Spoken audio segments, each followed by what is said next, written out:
Hello दोस्तों, मैं यश यादव आप सभी का आपके अपने YouTube channel @education with math में स्वागत करता हूं। दोस्तों, आज हम जिस टाइप पर बात करने वाले थे वह है लगातार प्रतिशत वृद्धि पर आधारित क्वेश्चन, या इसे इंग्लिश में सक्सेसिव भी कहते हैं। दोस्तों, पहला क्वेश्चन जो है वह है एक पुस्तक का मूल्य 5% बढ़ा, कुछ दिन बाद पुनः 20% बढ़ा। इस प्रकार पुस्तक के मूल्य में कुल कितने प्रतिशत की वृद्धि हुई? तो आइए देखते हैं। दोस्तों, अगर इसको आप फार्मूला पर करेंगे तो इसका फार्मूला होता है a plus B plus A into B बटे में 100। आप इस फार्मूले पर रखकर इस क्वेश्चन को सॉल्व कर सकते हैं। दोस्तों, जो पहली वृद्धि हुई उसको a मानेंगे। a बराबर 5% और b बराबर 20%। तो आप यहाँ रखेंगे 5 प्लस 20 प्लस 5 गुणते 20 बटा में 100। अब आप 0 से 0 कैंसिल कर सकते हैं। 2 एक कम 2, 2 पंजे 10, इस 5 से इस 5 को कैंसिल कर सकते हैं। यहाँ इसका मान पूरा 1 आया है। 5 प्लस 20 प्लस 1, तो जब आप जोड़ेंगे तो 20 5 25 एक 26 आएगा परसेंट में। जो इसका दूसरा तरीका है दोस्तों, वो ये है कि दुनिया की प्रत्येक वस्तु आप जानते हैं या तो 1 होगी या तो 100 होगी। तो यदि वो वस्तु 100 थी, तो जब वो वस्तु 100 थी, अगर 5% की वृद्धि हुई तो वो 105% होगी। अगर 5% की वृद्धि उसमें होगी तो 105% होगी। फिर इस पर फिर 20% की वृद्धि हुई तो मल्टीप्लाई का चिन्ह करेंगे, 120 करेंगे। अब आप ये जानते हैं इस प्रतिशत का मतलब बटे में 100 होता है, गुणते इस प्रतिशत का मतलब बटे में 100 होता है। अब आप इस 0 से इस 0 को कैंसिल कर दीजिए। अब आप 5 से अगर चाहें तो इसको भी कैंसिल कर सकते हैं, या यहाँ कैंसिल कर दीजिए। 2 छंग 12 और 2 पंजे ये 10 हुआ। अब 5 से आप इसको कैंसिल कर दीजिए। 5 एक कम 5, 5 दूनी 10 और 5 एक कम 5, ये हुआ 6 कम 6, 6 दूना 12 बटा में 100। दोस्तों, ये जो नीचे वाली संख्या है ये फर्स्ट नंबर होता है, पूर्णांक किसी को कहते हैं। ये जो हमारा पहला नंबर है ये 100 था। अब ये जो लास्ट नंबर है वो 126। सीधे सीधा दिख रहा है कि यदि हमारे पास 100 रुपए आज थे तो कुछ वक्त बाद जो वो 126 हुए। इन दोनों के बीच अगर आप अंतर देखेंगे तो वो 26 का होगा, 26% का। दोस्तों, ये पहला टाइप था जब आप फार्मूले पर रख के इस क्वेश्चन को सॉल्व कर सकते थे। ये दूसरा टाइप है कि दुनिया की प्रत्येक वस्तु जो है वो 100% होती है। तो जब पहली बार 5% की वृद्धि हुई तो वो 105% हुआ। दूसरी बार 20% की वृद्धि होती है तो 120% होता है। इस परसेंट का मतलब बटे में 100, इस परसेंट का मतलब बटे में 100। आप इसको या तो मल्टीप्लाई करके आप निकाल सकते हैं या तो आप कैंसिल कर सकते हैं। कैंसिल करने के बाद यदि ये नीचे वाली जो संख्या है ये पूर्णांक होता है, ये वास्तविक संख्या, ये हमारा ये वास्तविक मान है। या तो आप इसको फर्स्ट नंबर कहेंगे या तो इसको वास्तविक संख्या कहते हैं। यदि हमारी वास्तविक संख्या 100 थी तो अभी जो बढ़ने के बाद वृद्धि हुई है वो 126 हो गई। तो पहले जो 100 रुपए था वो अब 126 रुपए हो गया। तो कुल अंतर कितने का है? 26 का। आप इसको ऐसे भी कर सकते हैं, ये 26 हुआ गुणते 100। अब किस पर हुआ? इस 100 पर हुआ है तो बटे में 100। 100 से 100 को कैंसिल कर देंगे तो वैसे भी 26% आएगा। आप चाहे जैसे मर्जी का ऐसे कर सकते हैं। आइए अब हम अपने दूसरे क्वेश्चन पर चलते हैं। दूसरा क्वेश्चन जो है इसमें भी आप अगर फार्मूले से करेंगे तो दोस्तों ए का मान 15% दिया है। अगर ए का मान 15% दिया है, अब दूसरी बार यह कह रहा है व्यक्ति की आय में पहले 15% वृद्धि हुई, कुछ माह बाद पुनः फिर 15% की वृद्धि होती है बटे में 100। इस 15 और 15 को जब ऐड करेंगे तो होगा 30 प्लस इस 15 का होल स्क्वायर जो होता है वो 225 होता है बटे में 100। 100 का मतलब 2 अंक के बाद दशमलव आप लगाएंगे, राइट साइड से काउंट करेंगे तो ये 2.25 होगा। अब इन दोनों को ऐड करेंगे तो 30 और 2 ये पूर्णांक है 32 हुआ, 32.25। दोस्तों, आइए हम अपने सेकेंड टाइप से देखते हैं। जो सेकेंड टाइप होगा, आप इस पहले क्वेश्चन में कर चुके हैं कि पहले 15% की वृद्धि हुई तो 115%, फिर मल्टीप्लाई, फिर इस पर 15% की वृद्धि, फिर 115%, इसका भी इस परसेंट का मतलब आप जानते हैं बटे में 100, यही कर लेते हैं, ज्यादा लंबा नहीं खींचेंगे। बटे में 100, बटे में 100। अब आप कैंसिल कर सकते हैं, ये 5 दूनी 10, एक बचा, 5 दिया 15, ये 5 दूना 10 20 हुआ, ये 5 दूना 10, 5 दिया 15, 5 दूनी 10, ये 20 हुआ। अब 23 ऊपर 23 और 23 है, 23 का होल स्क्वायर होता है 529, ये आपको याद करना होगा। 23 का होल स्क्वायर 529 होता है और 20 का होल स्क्वायर 400 होता है। अब दोस्तों आप देख सकते हैं कि जो संख्या जो जो जो वास्तविक मान था, फर्स्ट नंबर था 400 था, इस वक्त बढ़ने के बाद वो 529 हो गया। तो ये जो 400 था अब ये 529 हो गया। तो इसके इसके बीच में कितने का अंतर है?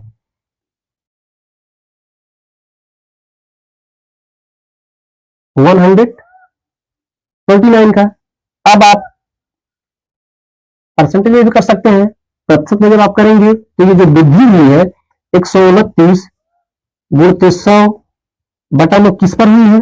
400 पर हुई है, तो 400 पर कर दीजिए, 0 से 0 कैंसिल। अब जब आप इसको कैंसिल करेंगे तो 4 3 12, 32.25 इसका ये आंसर होगा दोस्तों। अब आइए अपने तीसरे क्वेश्चन पर आते हैं। तीसरा क्वेश्चन ये है कि अमर के खर्च में पहले 20% की वृद्धि हुई, फिर कुछ माह बाद पुनः 20% की वृद्धि हुई। बताओ अमर का कुल खर्च कितने परसेंट बढ़ गया? आप अगर पहले ट्राई करना चाहें तो ट्राई कर सकते हैं, वरना आइए हम मिलकर करते हैं। दोस्तों ये जो पहला वाला फार्मूला है a plus B plus A into B बटा में 100, आप इस पे रख कर ट्राई कर लीजिएगा। मैं दूसरे तरीके से बताने का प्रयास करता हूं। सॉरी दोस्तों यहां लिखा है पहले 20% की वृद्धि हुई तो 120 बटा में 100, फिर कह रहा है 20% की वृद्धि 120 बटा में 100। अब ये 2 जीरो से 2 जीरो कैंसिल कर दीजिएगा, इस 12 और 12 का जब मल्टीप्लाई करेंगे तो ये होगा 144, ये बटे में 100, बटे में 100। ये जो संख्या है पहले 100 थी, ये जो संख्या है दोस्तों, अब ये जो संख्या है ये 100 थी, ये 100 144 हो गया। पहले जो संख्या 100 थी अब वो 144 हो गई, तो सीधा सीधा ये दिख रहा है कि अंतर कितना हुआ? 44% का। किस पर हुआ? 100 पर हुआ, गुणते 100 बटे में 100 जब आप करेंगे तो ये 44% आएगा। दोस्तों ये एक ही टाइप के 3 क्वेश्चन थे जो मैंने करवाने का प्रयास किया। अब हम अपने अगले टाइप पर चलेंगे, तो आइए चलते हैं। दोस्तों आइए अब हम अपने नेक्स्ट टाइप पर चलते हैं, जो कि टाइप नंबर नेक्स्ट होगा, जो कि परसेंट कमी पर आधारित है। दोस्तों पहला वाला जो क्वेश्चन है वो लिखा है पी की आय क्यू की आय से 20% कम है। पी की आय क्यू की आय से 20% कम है, बताओ क्यू की आय पी की आय से कितने परसेंट अधिक है?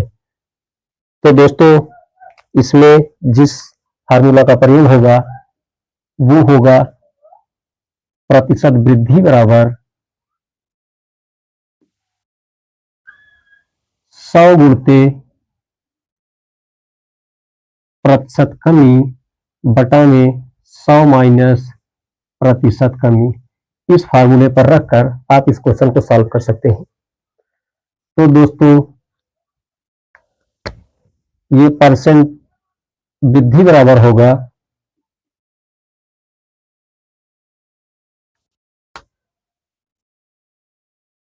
100 गुणते कितने परसेंट कमी है? 20% की, 20 बटा में 100 माइनस 20%। इस परसेंट से इस परसेंट को कैंसिल कर देंगे, ये हुआ 100 गुणते 20 बटा में 100 में 20 माइनस करेंगे तो 80 होगा। ये 0 से 0 कैंसिल, ये 2 चौको 8 और ये 4 जो है 25 से कैंसिल हो जाएगा। ये 4 जो 100 को 25 बार में कैंसिल करेगा दोस्तों, तो इसका जो मान होगा वो 25% होगा। ये तो दोस्तों फर्स्ट टाइप था। अब आप सेकेंड टाइप से भी देख सकते हैं इस क्वेश्चन को। जो इसका सेकेंड टाइप होगा या सेकेंड मेथड होगा, उसमें ये कह रहा है कि पी की आय क्यू की आय से, यहाँ पी लिखो यहाँ क्यू लिखो, कह रहा है कि पी की आय क्यू की आय से 20% कम है।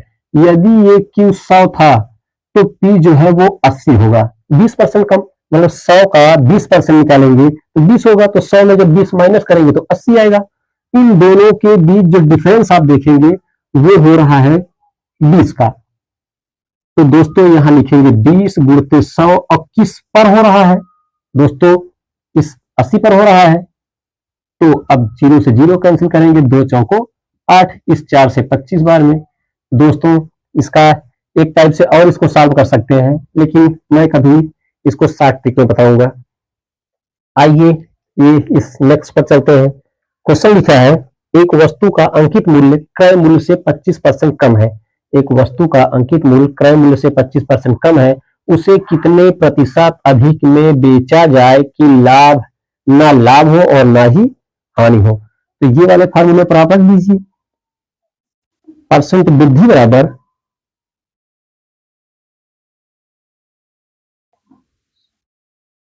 100 गुणते 25% की कमी हुई है। ये परसेंट आप नहीं लिखेंगे तो भी समझ लीजिएगा कि इस परसेंट से इस परसेंट तो कैसे ले जाना है, इसके अंदर कभी कभी नहीं लिखते तो सॉरी दोस्तों, माइनस। अब ये 100 गुणते 25, 100 गुणते 25, तो 100 में जब 25 माइनस करेंगे तो ये होगा 75। तो जब इसको कैंसिल करेंगे तो 25 से कम 25, 25 दिया 75। जब इस 3 से इस 100 को डिवाइड करेंगे तो इसका मान आएगा 33 सही 1/3%। दोस्तों अब सेकंड मेथड से देखते हैं। दोस्तों यहां लिखा है एक वस्तु का अंकित मूल्य क्रय मूल्य से, अंकित का मतलब होता है मार्क प्राइस और क्रय मूल्य का मतलब होता है कॉस्ट प्राइस। कह रहा है क्रय मूल्य से 25% कम है। इससे ये अंकित मूल्य अगर ये 100 था तो ये जो होगा वो 75 होगा। कह रहा है कि क्रय मूल्य से 25% कम है तो 25% मतलब 75।